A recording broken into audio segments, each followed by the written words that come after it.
Boston Marathon bombing suspect Dzhokhar Tsarnaev charged with using weapons of mass destruction in the April 15th bombing that left 3 dead and more than 260 injured.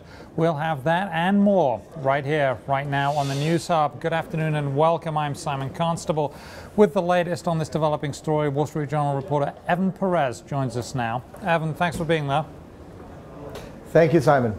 So tell us the latest on this. Today the Justice Department announced that Dzhokhar Tsarnaev had been indicted on 30 counts for the Boston bombings, the April 15th Boston bombings. Essentially, it's the charges that we've known about: attempting to detonate a weapon of mass destruction, injuring hundreds of people, killing 3. He potentially faces life in prison or the death penalty for several of these charges.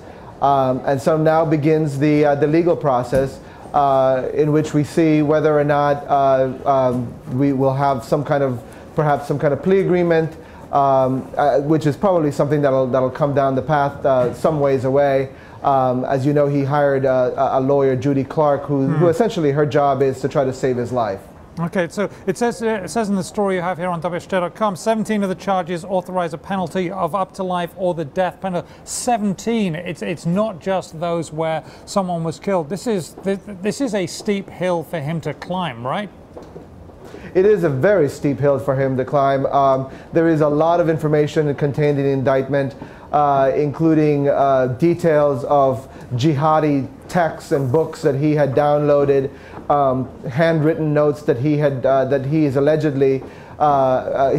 to have written inside the boat that he hid for most of the day on the day that he was captured, in which he says that the U.S. government is killing innocent people, and that Muslims who are not allowed to kill innocents, but in this case they are allowed to retaliate.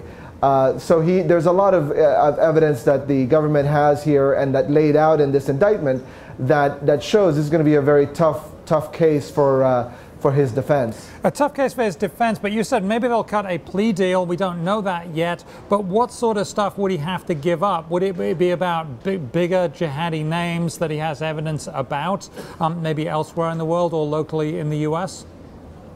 Look, I mean, I think one of the issues here for the defense will be what of value does Dzhokhar Tsarnaev have to provide the government. I think the government believes that these two, the brothers Tamerlan and Dzhokhar, essentially did this on their own, and it's not like they're going to be able to give up leaders of some terrorist group that the government wants to find. So that is going to be the issue: is what of value does he have that he's going to be able to offer? And I'm not sure that at this point the government really believes that there's more to be learned as far as, you know, what motivated them. Okay. I'm sure we'll be hearing a lot more about this. Thank you very much, Evan Perez of the Wall Street Journal. Thank you. We appreciate your time, sir.